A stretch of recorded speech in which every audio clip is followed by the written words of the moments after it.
안녕하십니까. 오늘 좌담의 일부 순서를 맡은 김상일입니다. 오늘 좌담의 주제는 천부경 공개 100주년의 해고와 현대적 의미입니다.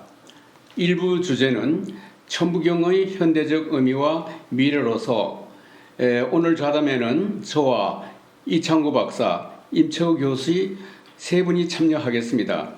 이창구 박사는 1990년대부터 전병훈 천부경에 관심을 가지시고 우리 학계에 소개하신 분이십니다. 임채우 교수는 전병훈 선생님에 관한 가장 많은 연구 논문을 발표하신 분입니다. 그리고 2부에는 정호환 교수와 송희경 교수의 논문 발표가 각각 이어집니다.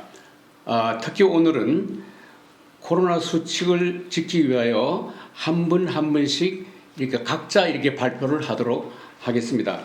그럼 먼저 임채우 교수님께서 본 학술대회의 취지를 간단히 소개하고 전병훈 천부경 공개의 역사적 의의에 대하여 발표해 주시겠습니다.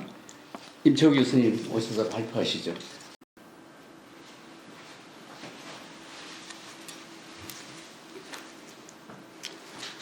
안녕하십니까. 지금 소개받은 임채우입니다. 작년 개천절 무렵에 우리 단군문화 포럼에서는 단군 영정 전시회와 두 차례 학술대회를 개최한 바가 있습니다. 이것이 이제 작년에 개최했던 단군 영정 전시회의 초청장입니다. 여기에 보면 1883년도 그 화기가 새겨진 단군 영정이 새로 발굴이 됐고요. 또 이쪽 화면은 1905년 그 명문이 새겨진 천부경 각석입니다. 그리고 요 밑에는 나철 선생의 편지고 요거는 김규원 선생님의 편지입니다. 그리고 밑에는 우리 민족의 3대 경전이라고 하는 천부경, 삼일신구, 참전개경의 초간본들 이런 것들을 가지고 전시회를 했습니다. 그리고 작년에 발표했던 연구 결과물들입니다. 단군 자료 유족유물 집성이 있었고요. 또 학술 대회보가 있었고 단군 영정 사묘 자료 문헌에 관한 총서를 발간한 바가 있습니다. 올해는 천부경이 공개된 지 꼭 100주년이 되는 해입니다. 전병훈 선생님이 북경에서 1920년 정신철학 통편이라는 책을 발간하면서 천부경 전문과 그 주석문을 게재함으로써 세계에 이 천부경이라고 하는 글이 공개가 되었습니다. 그래서 이 기념비적인 사건을 기념하는 차원에서 우리 단군문화 포럼과 단군학 자료원에서 여러 가지 행사를 규모 있게 기획을 했으나 최근에 코로나 사태로 대부분 보류되고 말았습니다.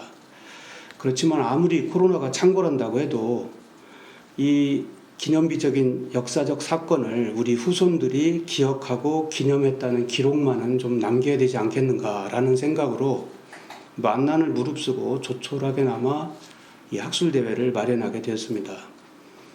또 우리 학술대회를 의미 있게 하는 것은 이 자리를 도와주신 분들이 모두 천부경과 깊은 인연을 가진 분들입니다. 이 지금 영상을 제작 지원하고 있는 렉스 아카데미 대표 윤창대 박사님은 석사와 박사 과정을 전병훈 선생님 연구로 학위 논문을 쓰신 최초의 분이시기도 합니다. 그리고 또 작년에 올해입니다. 올해 중앙일간지에 전면 광고로 천부경에 관한 그 글을 게재함으로써 전 국민의 천부경에 대한 인식을 환기시켰던 지식검색 플랫폼 주식회사 알통에서도 우리를 후원을 해주셨고 또 천부경과 유세 관한 책을 저술하신 천일 엔지니어링 대표 김홍석 사장님도 우리를 지원을 해주셨습니다. 이렇게 모두 천부경에 깊은 애정을 가지신 분들이 우리의 취지를 알고 어려운 상황 속에서도 도움을 주셔서 이 자리를 마련하게 된 것에 대해서 저는 대단히 깊은 감사의 말씀을 드립니다. 이번 학술대회는 2부로 구성을 했습니다. 그래서 먼저 1부는 천부경 공개의 역사적 의미와 전망에 대해서 좌담회를 하고 좌담회가 끝난 뒤에는 두 교수님의 발표가 있겠습니다. 먼저 우리말의 상상력의 저자이신 정호환 대구대 명예 교수님께서는 단군 왕검과 곰 토템이라는 주제로 발표를 하실 예정이시고, 또 EBS 등에서 미술사를 강의하신 송희경 이화여대 초빙 교수님께서는 광무 9년명 천부경 비석의 문양과 그 표상성이라는 주제로 유튜브로 제작하신 영상이 방영될 예정입니다. 그럼 천부경이 공개된 내력에 대해서 간단하게 말씀을 드리도록 하겠습니다. 널리 알려진 바와 같이 1916년 9월에 계연수 선생님이 묘양산에서 약초를 캐다가 천부경이 이제 전서체로 쓰여진 것을 발견했다고 합니다. 그래서 1917년에 계연수가 그 탁본인지 이제 베낀 것인지는 좀 불확실합니다만은 편지와 함께 단군교 본부에 전달을 했고요. 이 천부경 원문이 81자에 주로 숫자로 구성되어 있던 관계로 아마 이게 원문 해독이 대단히 어려웠던 것 같습니다. 그래서 2년 동안 이제 아무런 그 천부경에 관한 그 공개된 내용이 없다가 독립지사였던 윤효정 선생님이 그 당시에 단군교 간부였는데 북경에서 활동 중이던 전병훈 선생님에게 천부경 원문을 전달하면서 전병훈 선생님이 자신의 저술 정신철학 통편 첫머리에 천부경의 전문과 주석을 수록 발간하면서 이 세상에 공개가 되었습니다. 그 뒤로는 이 자료화면에 보이는 대로 여러분들이 천부경에 대해서 이제 공개적으로 연구도 하시고 글도 게재하시고 이런 이제 기록들이 나와 있습니다. 그리고 나서 또 하나 의미 있는 사건이 1979년도에 이유립 선생님의 손에 의해서 환단곡이라고 하는 책이 공개가 되었고 여기에도 천부경 전문이 수록되게 됩니다. 이 환단곡이라고 하는 책은 이렇게 초기 판본이 한 3가지 정도를 우리 단군학 자료원에서 이제 수집을 해서 가지고 있습니다. 이게 이제 작년에 단군영정 전시 때 다 출품이 됐던 책들인데요. 이게 이제 가장 오래된 판본입니다. 여기 지금 맨 끝에 자료화면에 오른쪽에 보이는 그 책인데요. 아주 정성스럽게 제본을 이렇게 장정을 잘 했습니다. 이것이 이제 가장 오래된, 현재로서는 1979년도에 이제 발간된 판본이고요. 왼쪽에 있는 것은 이유립 선생님이 이 판본에 대해서, 오른쪽에 나와 있는 판본에 대해서 약간 수정을 해가지고 83년도에 낸 책입니다. 이 책이 이제 숙명여대 도서관에 이제 복원이 되어 있는데, 이 책을 두고 한때 이제 인터넷 등에서 1911년에 계연수 선생님이 발간한 책자가 숙명여대 도서관에 보관되어 있다라는 설이 돌기도 했습니다. 그리고 또 최근에는 가리방으로 쓰여져 있는 이제 환단곡이 일부 부분이 이제 발견이 되었는데, 그것이 이제 1911년 계연수 선생님의 판본이다라고 보시는 분도 계시지만, 가리방으로 쓰여진 것은 이제 7, 80년대에 우리가 많이 썼던 그 인쇄 방법이고요. 간이하게 썼던 방법이고, 계연수 선생님 판본은 목판본으로 알려져 있습니다. 그래서 목판본이 가리방본하고는 좀 많이 다른 그런 내용들이 있다라고 저는 봅니다. 그러면 전병훈 선생님의 생애에 대해서 간단하게 자료화면을 준비를 했습니다. 1857년 19세기 말이죠. 조선이 굉장히 혼란에 빠지기 시작하던 그런 무렵입니다. 평안도 삼등현, 지금의 이제 평양시 단군릉에 해당되는 지역에서 출생을 하셨습니다. 그래서 아마도 어렸을 때부터 단군릉을 익히 보셨고 단군에 대한 대단히 그 숭배의 마음을 품고 있었을 것으로 저는 생각을 합니다. 그리고 11살 때부터 이항로, 화서 이항로의 문인이었던 박문일 선생님이 그 평안도 지역의 아주 큰 대유로 그 유명한 분이신데, 그분 문화에 들어가서 이제 성리학을 공부하기 시작하고요. 35세 때에 의금부 도사의 제수를 받습니다. 그리고 여러 차례 고종에게 조선 독립에 관한 상소문을 올립니다. 특히 전병훈 선생님의 상소문을 보면 관념적으로 조선이 독립해야 된다든지 뭐 부국강병을 강구해야 된다든지 뭐 이런 식의 추상적인 이야기를 하는 것이 아니라 아주 구체적인 그런 방책들에 대해서 상소를 올린 것을 볼 수가 있습니다. 토지 문제, 전결 문제, 그 다음에 세금 문제 이런 것들을 하나하나 농지 측량에서부터 시작해가지고 어떻게 이상적인 국가를 건설할 수 있는가를 아주 장문의 그런 상소를 올린 것이 여러 편 남아 있습니다. 그리고 고종이 퇴위하던 무렵에 관직을 사퇴하시고 1907년 50세 때에 일본 교육계에 시차를 가십니다. 그리고 그 다음에 2월 달에 중국 남경으로 망명기를 떠납니다.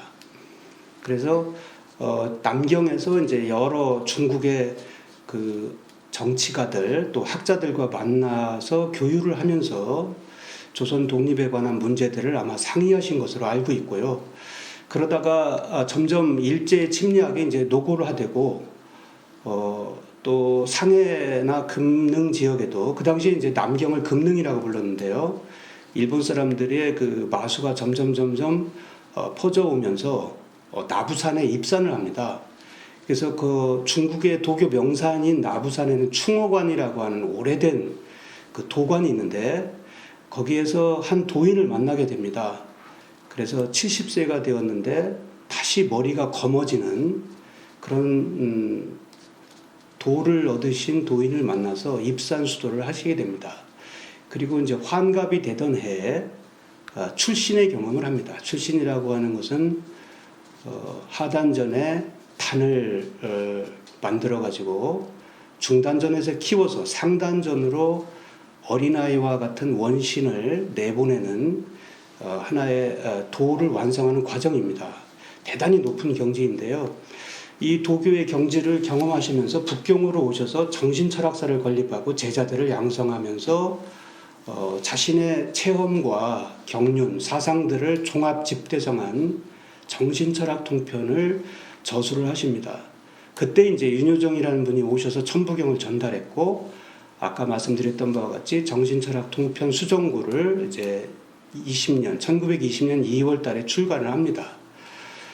그러면서 중국 내에서 중국의 여러 문인, 학자, 정치가들과 교류를 하면서 제자들을 가르칩니다. 특히 흥미로운 것은 당시에 그 유명했던 강유의 엄복 이런 그 최고의 문인들뿐만 아니라 원세계 여원홍 총통과도 굉장히 가까운 사이였고요. 또 중국의 문인, 장상, 장군들 이런 분들을 많이 제자들로 기릅니다. 그리고 또 흥미로운 것은 유럽의 외국인들을 제자로 받아들여서 길렀다고 하는 기록도 보이고 있습니다. 아마 한국 사람으로 중국 사람들을 저렇게 높은 지위에 있던 중국 사람들을 가르치고 또 유럽인들을 가르치는 사람은 전병헌 선생님이 최초이자 당시로서는 유일하지 않았을까 그런 생각이 듭니다. 그리고 70선대 작고를 하셨고 고국에 들어와서 평안도에 안장되었다고 합니다. 저술로는 정신철학 통편이라는 책이 우리 서점가에도 나와 있습니다. 이게 정신철학 통편 원문이고요. 그리고 선불과 진수호록이라는 책도 있습니다. 잘 알려져 있지는 않은 책인데 이 속에 전병헌 선생님의 저술이 들어 있습니다. 이것이 이제 도진수원이라는 이름으로도 불리는데 저는 이 책도 전병헌 선생님의 저술로 봅니다. 그리고 금문수서첩이라고 하는 서찰첩이 또 전해옵니다. 이게 공개된 것은 아니고 금장태 교수님께서 그 후손들로부터 빌려서 복사해 둔 것이 전해지고 있습니다. 이걸 보면 이제 중국 학자들, 정치가들과 교유했던 그 서찰 내용들이 그 속에 한 300여 편 정도 들어 있습니다. 그것들을 보면 전병헌 선생님 중국에서 어떻게 활동했는지 하는 것들을 알 수가 있습니다. 그러면 전병헌 선생님의 천부경에 대한 연구사를 간단히 말씀을 드리도록 하겠습니다. 제일 처음 우리 학계에 전병헌 선생님을 언급하신 분은 박종홍 선생님입니다. 박종홍 선생님께서는 한국 사상사를 집필하면서 최초로 서양 사상을 소개한 조선의 선현으로서 소개를 하고 계셨고요. 그 다음에 80년대 초반에 금장태 교수님께서 정신철학 통편에 대한 해제를 쓰신 것이 있습니다. 이 당시까지는 이제 전병헌 선생님의 천부경에 대해서까지는 언급을 하지를 못했고 이제 90년대에 들어와서 전병훈 천부경에 대한 연구가 시작됩니다. 그 두 분이 황종욱 선생님과 그리고 오늘 이 자리에 모신 이창구 선생님이십니다. 그래서 황종욱 선생님이 천부경에 대한 그 연구 논문을 쓰셨고 이창구 박사님께서는 이 임부경 81자 집주라는 책에서 전병훈 선생님의 천부경에 대한 소개를 전문과 함께 하고 계십니다. 그리고 2000년대 들어와서는 새로운 돌파구가 마련이 됩니다. 그 동안에는 사실 전병훈 선생님이 누구인지 조선 사람이라는 것은 알 수가 있었지만 누구인지를 제대로 알 수가 없었습니다. 그때 우리 지금 이 영상을 제작 지원해주고 있는 렉스 아카데미의 윤창대 대표께서 석사 논문을 쓰면서 발로 뛰어다니면서 전병훈 선생님의 족보를 찾아냅니다. 그래서 이제 전병훈 선생님이 누구인지 언제 어떻게 살았고 이런 내역들이 조금 알려지게 되었습니다. 그것을 계기로 해서 저도 새로운 자료들을 여러 가지를 발굴을 한 바가 있습니다. 이것이 이제 정선 전시 족보 자료들인데 이 속에 보면 전병훈 선생님의 시 같은 것도 우리가 알지 못했던 시도 있고 또 글 같은 것도 좀 남아있고 이런 것들도 있습니다.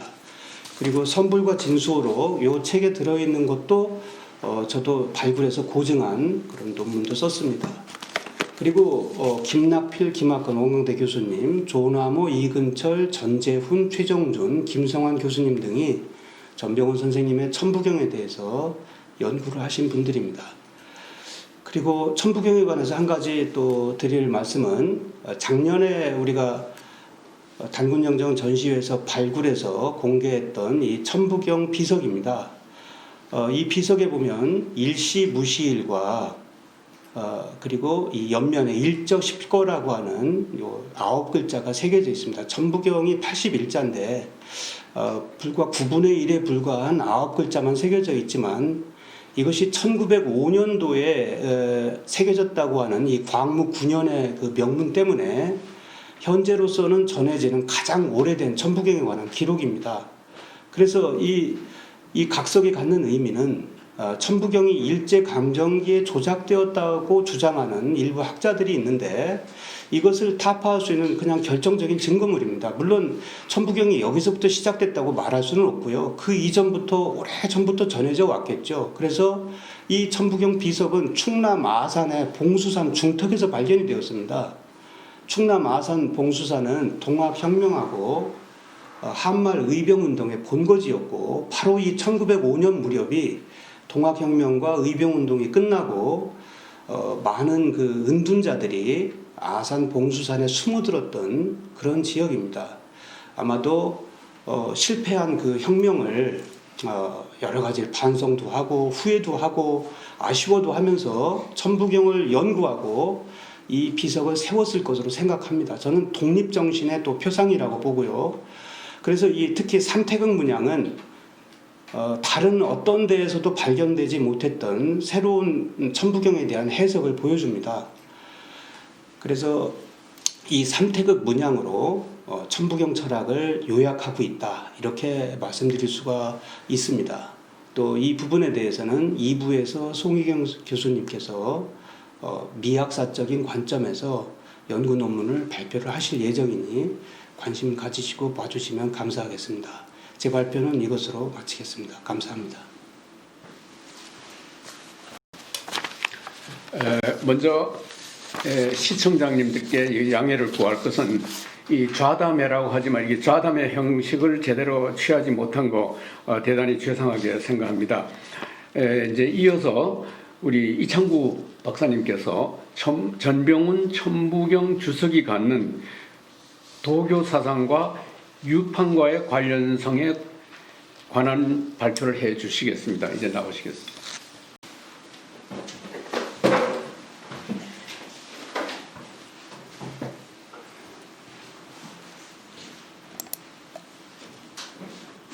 방금 소개받은 이찬구입니다. 오늘은 전병훈 천부경 주석이 갖는 도교 사상과 유판과의 관련성 중에서 운3사 성환 5칠을 중심으로 말씀을 드리겠습니다. 전병훈 선생님의 그 천부경 해석 중에서 가장 우리가 주목할 부분은 바로 도교 내단학적인 관점에서 천부경을 해석하고 이해했다는 것입니다. 그 중에서 81자 중에서 우리가 눈여겨봐야 할 곳은 운3사 성환 5칠 일묘연입니다. 전병훈 선생은 운3사 성환으로 구두점을 찍고 이어서 5칠 일묘연으로 구두점을 찍었습니다. 그래서 우리가 일반적으로 얘기하고 있는 운3사 그 다음에 그 성환을 붙여서 말씀하시고 일묘연을 5칠에 붙여서 이렇게 말씀하고 있습니다. 이 내용을 요약하면 삼목과 사금을 운용해서 단을 이루고 오토, 칠화, 일수가 묘하게 넓혀 도를 이룬다 이런 내용입니다. 그래서 운3사 성환에서 이 고리한자 환을 단을 이루는 것으로 설명했고요. 그 다음에 5칠 일묘원에서는 단이 형성된 다음에 일어나는 그 출신으로서 설명을 하고 있습니다. 그래서 도교 내단학에서 가장 중요하게 여기는 그 단의 형성과 또 출신 이 두 가지를 운3사 성환 또 5칠 일묘연으로 나누어 설명하고 있습니다. 이것을 하나의 그림으로 설명하면 바로 수승화강이라는 그림으로서 이해할 수가 있겠습니다. 전병훈 선생님의 해석을 이 그림에 대입하면 이 등허리 동맥을 삼목으로 설명했고요. 그 다음에 앞가슴의 인맥을 사금으로 설명하고 있습니다. 그래서 삼목, 사금을 여기다 배열했고요. 또 이것을 묘와 유로서 설명을 하고 가능한데요. 묘와 유로서 설명함으로써 이 수승화각을 묘유 운용이다 이렇게 설명하고 있고요. 또 수승화각은 위에가 백해고 아래가 이제 회음입니다. 그래서 이것을 좌오 승강이라고 얘기하는데 그런 의미에서 전병훈 선생님은 내단학에서 중요시하고 있는 묘유와 좌오에 대한 설명을 분명히 해주고 있습니다. 이렇게 전병훈 선생님께서 천부경을 도가 중심 내단학적 또는 이런 설명을 하면서 이거 신사상을 중요시한 것은 이 천부경을 통해서 중국의 것으로 알려져 있는 도교 또는 도교사상 또는 그 신선사상을 이 천부경에 담음으로써 그 사상의 뿌리가 바로 우리 단군 천부경에 있다는 그것을 강조하기 위한 것이 아닌가 이렇게 생각되고요. 그에 관해서는 윤창대 박사께서 이미 그런 취지로 설명한 적이 있습니다. 다음은 앞에서 전병훈 선생님이 내단학적인 관점에서 운3사 성환 5칠을 설명했는데요. 이번에는 이것을 역법 또는 윷과의 관계 속에서 한번 이해를 하도록 하겠습니다. 운3사는 우리가 보편적으로 12달을 설명한 것이다라고 좀 이해를 하고 있습니다. 또 성환 5칠은 이것을 해석하면 5방인데요. 5방은 1중 4방이 되겠습니다. 그래서 이것을 7개의 7개의 별자를 설명한다면 47에 28에 하나를 더해서 29가 나오는데요. 이 29는 잘 아시는 것처럼 우리 윷판의 28점과 중앙 1방 합하면 29점이 되는데요. 그 윷판의 수와 일치한다 이렇게 말씀드릴 수가 있겠습니다. 목은 이색 선생도 윷판을 보고 47방원국이라 이렇게 설명한 적이 있습니다. 아주 정확하게 표현한 건데요. 결국 4방과 7수가 조화를 이룬 그래서 47방원이다 이렇게 말한 것도 윷판을 정확히 설명한 것이라 이렇게 말씀드릴 수가 있겠습니다.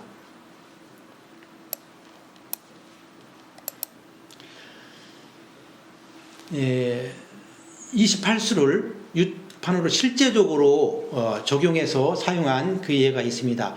현재 온양 민속박물관에 보면은 윷판의 모양을 각항저방 신미기로 해서 28수를 그대로 적어놓고 있습니다. 가운데를 북극성을 상징하는 천추지요. 천추로 설명하고 있습니다. 이렇게 윷판에 28수를 결합했다는 얘기는 28수가 안고 있는 그 28수는 우리가 일반적으로 하늘에 있는 별자리지만 우리 조상들은 이 지구가 회전하면서 예를 들면 각의라는 별을 보게 되면 이때는 계절이 어느 계절이다. 예를 들면 각이 나타날 때는 봄이다. 이렇게 인식을 했기 때문에 각항저방 신미기가 하늘의 공간을 의미하면서 동시에 우리 사람들한테는 시간을 일러줬다는 것이죠. 그래서 이 별자리는 공간과 시간이 같이 종합되어 있는 개념이다. 이렇게 이해할 수가 있겠습니다. 그런 의미에서 윳판도 우리가 이런 공간과 시간이 결합 형태로 이해를 할 수가 있다는 것이죠.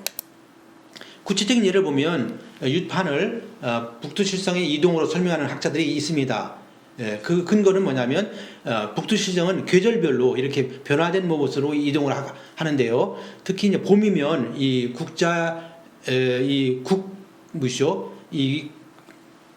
이 형태의 별이 이게 1번과 2번 별이 되겠습니다. 1번과 2번의 별이 수직으로 이렇게 서게 됩니다. 북극성을 향해서. 그 다음에 여름에는 수평으로 1번과 2번 별이 북극성을 향해서 수평으로 서게 되거든요.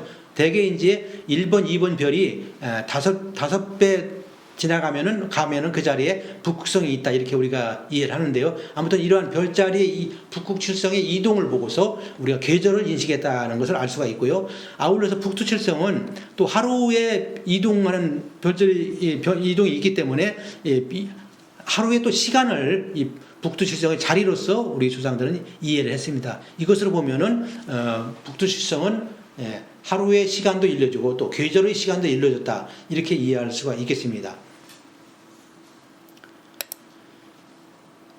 이 책은 김상희 교수님께서 유치 논리와 마야 역법에서 설명하신 내용입니다. 우리 그 윳판을 그대로 설명하면 윳판으로 천부경을 설명하면은 운3사 성환 5칠인데요. 운3사는 예를 들면 수직의 방향으로 보면 이 점이 3개의 점이 있고 가운데 1방을 합하면 4개의 점이 됩니다. 그래서 운3사가 되는 것이죠. 또 수평으로 보더라도 점이 3개 있고 가운데 방이 있습니다. 그래서 3, 4가 되겠고요. 또 이것이 또 성환 5칠로 보면은 이 윳가락이 독에 걸린 모 5에서 들어오면 2개씩 있거든요. 그래서 이것이 합하면은 5와 7이 된다. 그래서 운3사 성환 5칠을 윳판을 보고도 설명할 수가 있다는 것이죠.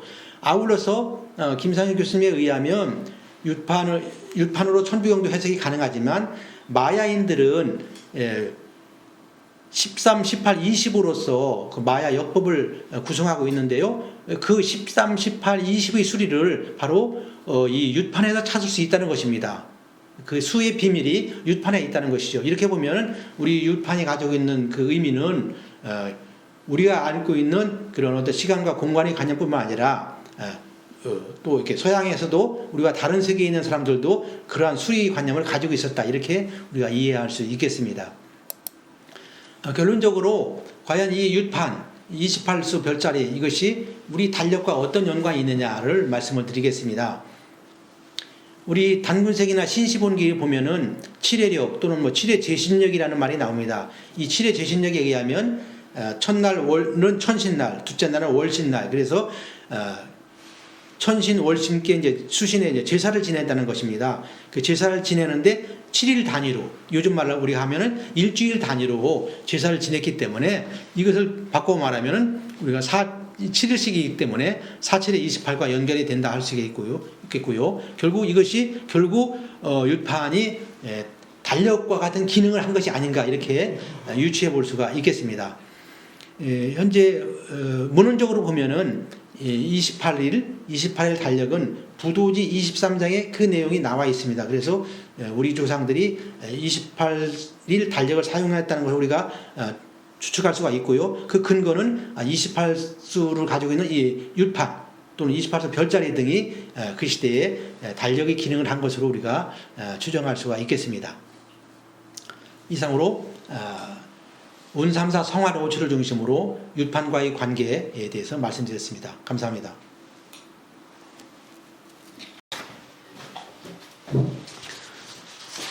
수고하셨습니다. 제가 이 좌장으로서 이 두 분께 이렇게 질문을 던져보겠습니다. 먼저 우리 이창구 임채우 교수님께 먼저 던질 질문은 이 정신철학이라고 하는 이 말이 약간 좀 이렇게 거부감을 가질 수도 있거든요. 왜냐하면 이것이 이제 일본이 명치이신 이후에 정신이라는 개념이 도입됐고 우리 한국에도 이걸 지금 흔히 사용하게 되었는데 그래서 그 전병훈 스님께서 말씀하신 이 정신 철학이라는 개념이 무엇인지 이걸 좀 설명해 주시면 좋겠고, 그다음에 이제 이창구 박사님께는 그 전병훈 천부경의 이름을 특히 당군 천부경이라 이렇게 말씀하셨거든요. 그래서 왜 하필이면 그 천부경 앞에다 당군 천부경이라 했는지 이 점에 대해서 이제 말씀을 해주시고, 그다음에 이제 두 분 다 공동으로 던지고 싶은 질문은 바로 이 천부경이 현대적으로 갖는 의미가 무엇인지 여기에 대해서 이제 말씀해 주시면 고맙겠습니다. 먼저 임채호 교수님 오셨습니다.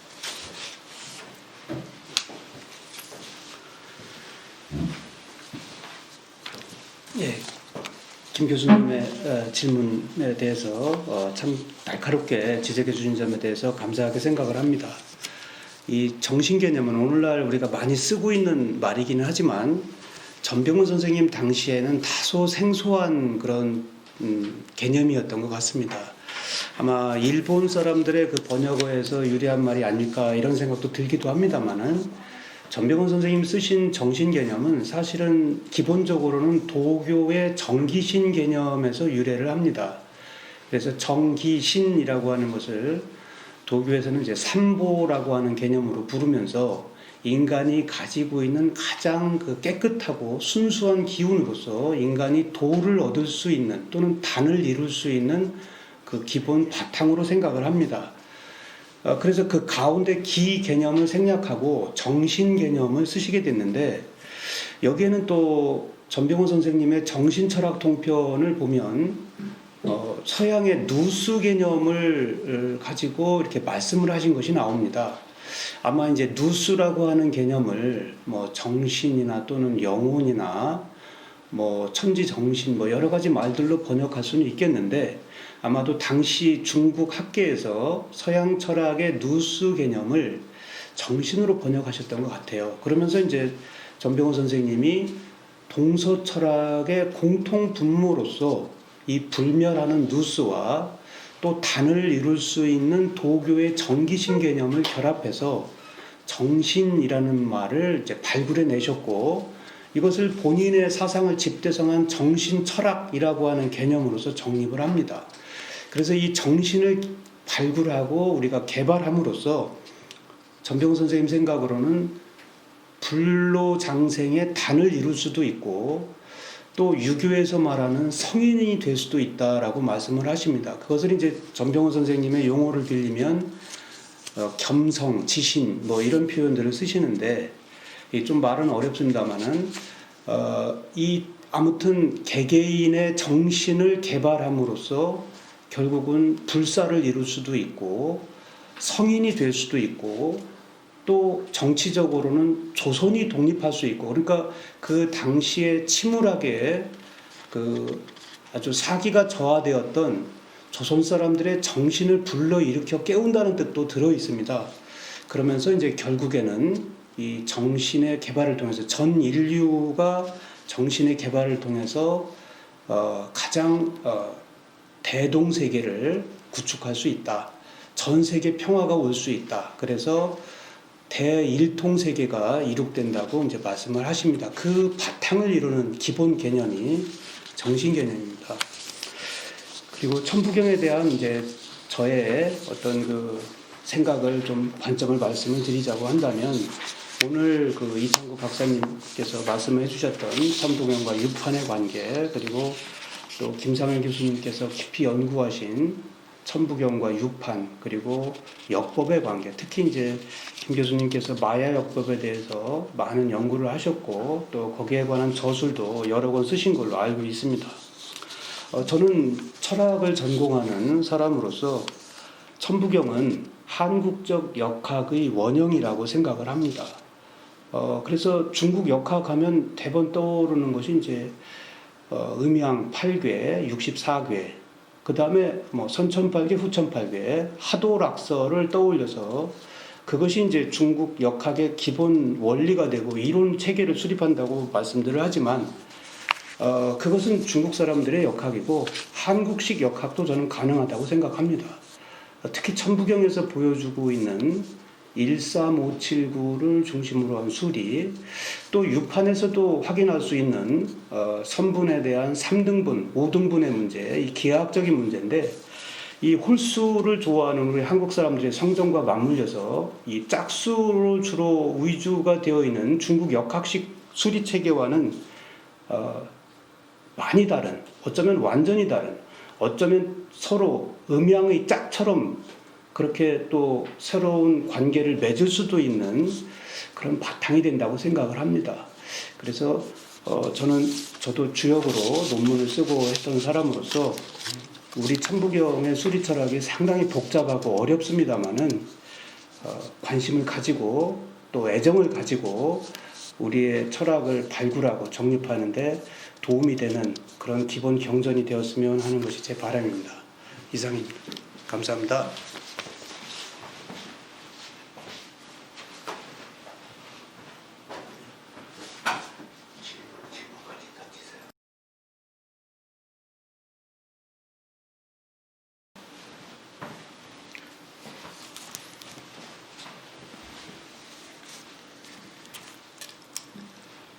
네.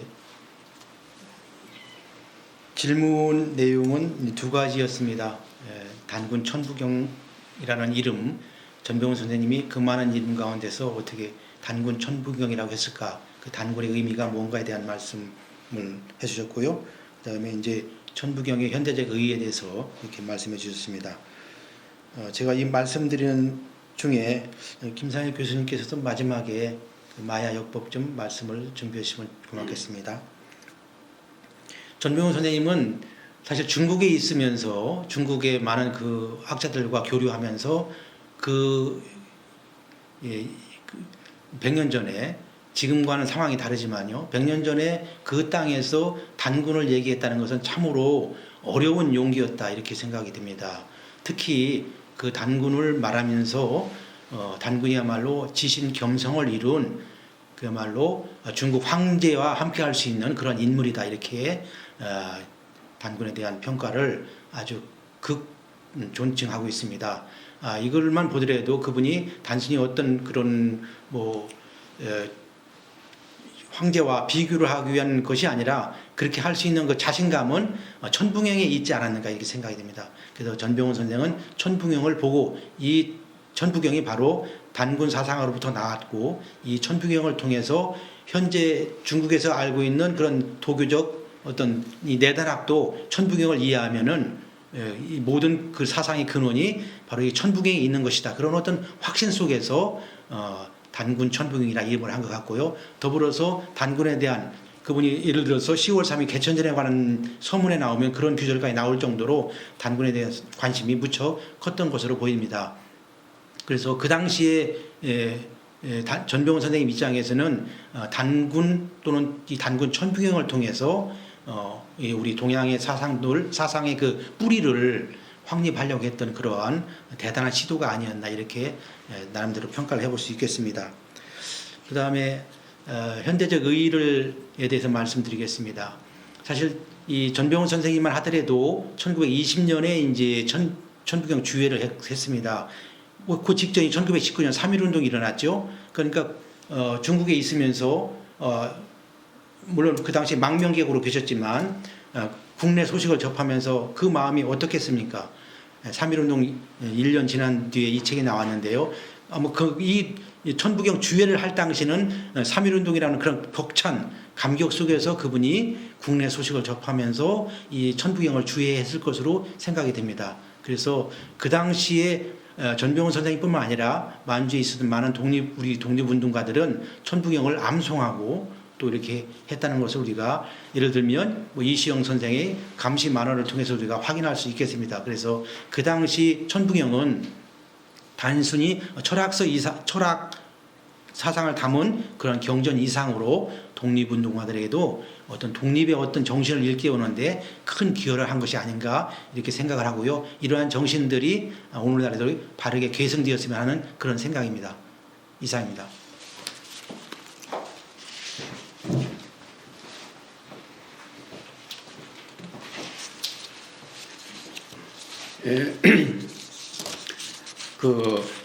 이 천부경 연구가 지금 시중에 한 60여 권 이상이 나와 있습니다. 한마디로 해서 이 중구난방이라 할 수 있는데 오늘 이 학술대가 갖는 의미는 바로 이 천부경 연구는 우리 전병훈부터 시작을 해야 된다고 하는, 한마디로 말해서 우리 연구의 근원을 밝히는 중요한 의미가 있다고 봅니다. 그렇지만 또 이 전병훈 연구가 100년 전 연구란 말이에요. 그러니까 이것이 오늘날 현대에 그리고 또 이 세계화의 시대에 어떤 의미가 갖고 있는가, 이런 고민을 또 우리가 해야 될 줄로 압니다. 우선 뭐냐면 저 같은 경우는 1980년도에 한양고기와 천부경을 접하고 그가 1984년에 이제 한철학을 쓰고 그걸 요약을 해서 그 아주 조그만 책자로 한이즘 에즈 코리안 마인드라고 이제 거기 제가 책을 쓴 적이 있습니다. 그야말로 뭐 요 정도 크기밖에 안 되는 아주 작은 책자인데 영어로 된 겁니다. 지금 그 아마존닷컴에 들어가면 이 책이 뭐 상당한 고가로 희귀도서로 지금 분리되어 있습니다. 그때 제가 이제 이 천부경을 그 과정 철학에 이제 적용을 해서 이 발표한 결과 이게 고유하다는 거, 그리고 또 과정 철학이라는 그 매체를 통했다는 거, 이러한 이제 의미 때문에 이제 우리 그 한국 학생들이 한 30명 정도가 내가 알기로는 이 천부경을 관계시켜서 우리 고유 사상을 연구한 박사학위 이렇게 논문이 이제 나온 걸로 압니다. 아마 아마존닷컴에 들어가서 한이즘에서 코리아닷컴을 쳐보시면 이제 알겠고요. 이제 그 다음에 우리가 어떻게 이제 이 전병훈 선생님의 사상을 이어받아서 이걸 이제 우리가 고유 사상을 정립하고 그다음에 세계화 할 것이냐고 할 때 그 방법론에 있어서 어떤 지금 세계 유행하는 서양 철학을 빌려서 이렇게 설명하는 방법도 있고, 그 다음에 이제 그 전병훈 선생님은 대본이 보면 하도낙소 개념으로 이렇게 설명을 많이 하신 것 같아요. 그렇다면 여기서 이제 문제가 생기는 것이, 그런데 천부경이 상위 개념이냐, 이 하도낙소가 상위 개념이냐 하는 이런 문제가 생기게 되면 자칫 우리 주체성이 흔들리기가 쉽다 이 말이죠. 그러니까 저도 이 전병훈 선생님 연구에서 이 점에서 약간 좀 헷갈리는 문제이거든요. 그래서 우리가 이제 들고 나오는 게 이제 이 유치라는 개념이죠. 유치 만약에 우리의 이제 이 고유한 이 사상이라면, 그러니까 이게 이제 유치, 아까 그 이창구 박사님 말씀하신 대로 이것이 이제 그 마야 여법의 수하고도 이렇게 관계가 되고, 이건 하나의 그러니까 그 천부경을 해석하는 데 있어서 외래 사상, 중국 사상을 빌려오지 않고 우리 고유한 개념을 메타 개념으로 사용해서 이걸 해석을 할 거냐 하는 이제 이런 고민이라 할 수 있죠. 그런데 이제 최근에 와서 저와 이창구 박사님이 같이 발견한 사실은, 우리가 이 부도지를 특히 부도지 23장을 들춰볼 것 같으면 그게 뭐냐 하면 아주 고유한 우리 민족의 수개념이 나온다 이 말이에요. 거기는 그러니까 그 오행도 부정하고 하도낙서도 부정하면서 우리의 고유한 수개념을 가지고 바로 이 달력을 얘기하는 부분이 나와요. 여기서 정말 굉장한 충격을 받았습니다. 그래서 이게 이제 책이 곧 나오는데, 우리가 이제 아까 말씀드린 대로 우리의 그 천부경의 우리의 고유성과 그다음에 세계화를 동시에 살리는 방법 가운데 하나가 결국은 우리 민족 고유의 어떤 민족물을 들고 나와야 된다는 거죠. 그것이 유치고 그다음에 이제 부도지다고 하는 거. 그러니까 이제 아마 부도지에 나오는 수개념을 우리가 이제 보게 될 것 같으면 굉장히 천부경 해석에 그 탁월한 것을 발견할 수 있지 않을까 하는 이제 이런 이제 이 생각이 듭니다. 그래서 이렇게 그런 의미로 이제 우리가 이렇게 자리를 오늘 만들었는데, 이 코로나 때문에 정상적인 이 좌담의 형식을 갖지 못하게 된 거 대단히 죄송하게 생각합니다. 그렇지만 앞으로 이 천부경 연구가 부디 한국에서 중구난방으로 이렇게 좀 되지 말고 어떤 틀을 잡아가는 이 좋은 계기가 됐으면 좋겠습니다. 그럼 2부에 이제 들어가서는 우리 정호환 교수님과 송희경 교수님께서 논문 발표를 하시겠습니다. 감사합니다. 잘하셨습니다.